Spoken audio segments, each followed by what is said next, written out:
Hello गते को सनाम को सगुन जोहार मानवा जोड़े से यूट्यूब चैनल रे आपे सनाम को सगुन अतंग दरम तबे गते को तेहना दिन रे आपे चिलका हेना पिया आसो कनाई आपे मौज आर नपाय गे हेना पिया आर इंग हो नपाय गे हिनाई तबना तबे गते को देलाबन तेहना वीडियो रे अब बन गालमरा शिबू सोरेना जीवनी बखराते आर उनिया जीवनी लगी किताब बना लगी से ओका करे पढ़ाव हुयो लगी नोआ को बखराते गे अब बन गालमरा आर नोआ दो सोशल मीडिया रे पूरे प्रचार प्रसार हुयो कना से बन मेन किया न्यूज पेपर रे प्रचार प्रसार हुयो कना आदो ओना न्यूज पेपर रे कटिंग गे कटी मारंग लगावे तबना जे शिबू सोरेन बखराते चित को मेंदा आर शिबू सोरेना जीवनी बखरा चित को मेंदा आर ओकारे पढ़ाव हुयो से बांग हुयो ओना को बखराते गे तिहिया नोआ वीडियो रे बन गालमरा गाते को अब बन बड़ाई गया दिसम गुरु शिबू सोरेन चलावेन दिन रे बोंगा तलायना और बोंगा तलायन खाय उनी बखराते अडी गान चर्चा हुयुक कना सोशल मीडिया रे आयमा लेकान हड़ को रोड़दा आयमा किसिम को रोड़दा अकोय मेंदा उनिया ᱧᱩᱛᱩᱢ ᱛᱮ उनिया ᱧᱩᱛᱩᱢ ᱛᱮ आयमा लेकाना कथा को रोड़े कना आदो जहां दो को मेंदा उनी भारत रत्न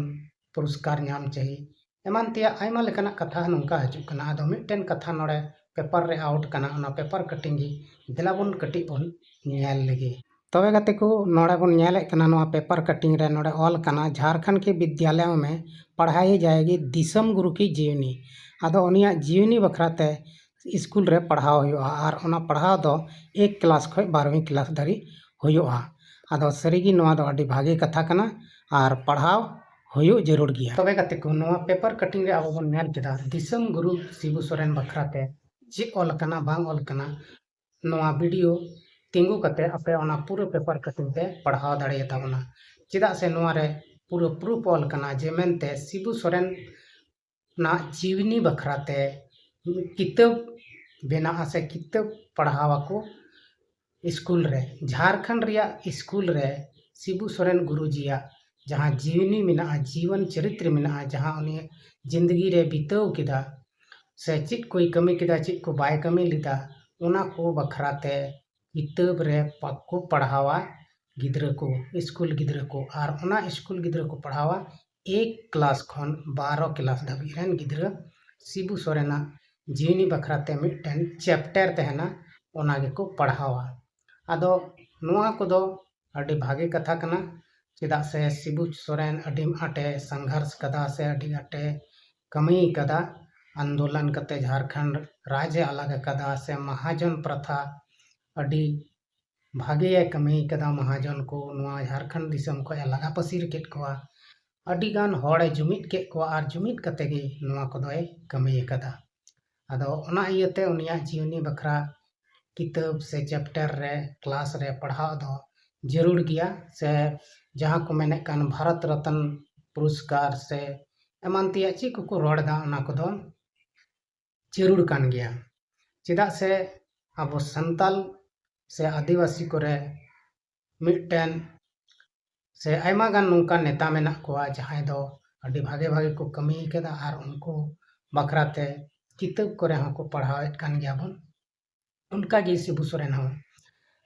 आदिवासी को लगिते से झारखंड रेन सनाम हड़ को लगिते अडी भागी आय कमी केदा विशेष कते अब बन बड़ाया महाजन दो अडी बड़ी हड़ को तहलना उनको महाजन अब अडी आट को कष्टलेट बना अबोरेन हपड़ाम को अडी आट को कष्टलेट कोआ जुदी उनको महाजन प्रथा नित हबी हो ताहे को तबे अब आदिवासी को दो मिट टुकरे जमीन हो बांग ताहे को तबना आर उनको महाजन गे सनाम को हमेट चाबा के ताबना आर अबो नितो जहाँ तिना बन ऑल पढ़ाव काना से बन ऑल पढ़ा कान नोआ ऑल पढ़ाव हो बाबुन ऑल पढ़ाव दाड़े को चिदा से अब ठेन जम न्यू रिया ठिकान बांग अकोय अकिल ज्ञान चिका कते स्कूल कॉलेज चला अडी मुश्किल गे ताहे कना अडी कम हड़ गे जनिक को पढ़ाव को तबना आदो ओना इयते शिबू सोरेन जहां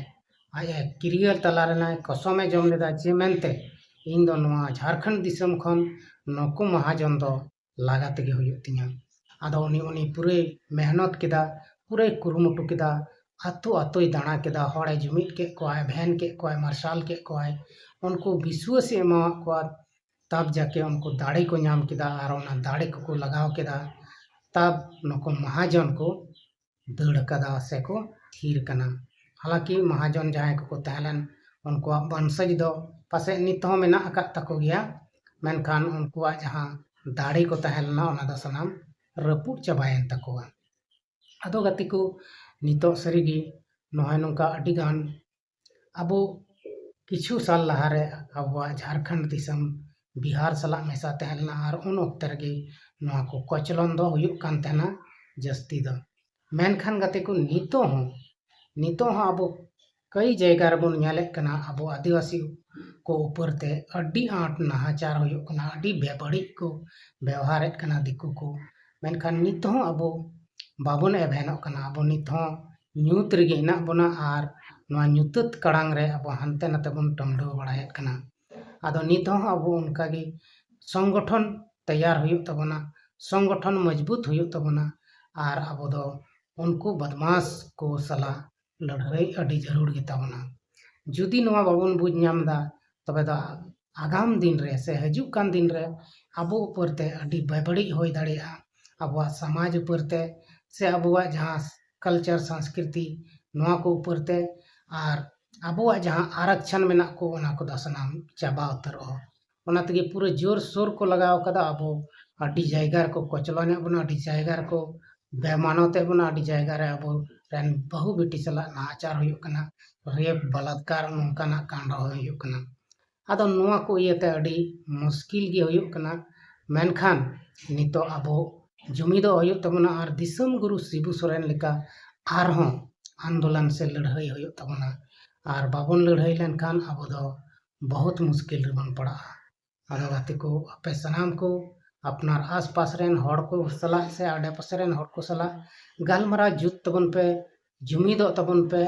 और नौकाते अब आरहों मिदम लड़ाई बन शुरू लेखान अब बहु बेटी अब रेन शांति सुलुक तेको ताहे दाड़ेया और बखान दो नय नौका गे जबरदस्ती को फसाव बना हनते नते कते जोल झाल कते अब दो जेल बना तल बना दाल बना आयमा लेका दाड़े बना नको दिकु आदो ना इयते अपे ध्यान ते अंजम तबन पे नवा वीडियो रे जे अबो दो नितो जुमी दो बहुत लगती गया अब नवा रंगीन दुनिया रे सनामा गे चकाचौंद बन नेलदा अड़ी मौज बन नेलदा मेनखान अबवा समाज अबवा जिंदगी अड्डी खराब स्थिति से चला कान बना आदो गाते को मा तबे एंडे खान तिया नवा वीडियो रे दो इनके बन यापाम कना आर हों बन यापाम हो नेक्स्ट वीडियो रे तब तक के लिए सनाम खन विदाई खोजो कना अंतिम जोहार।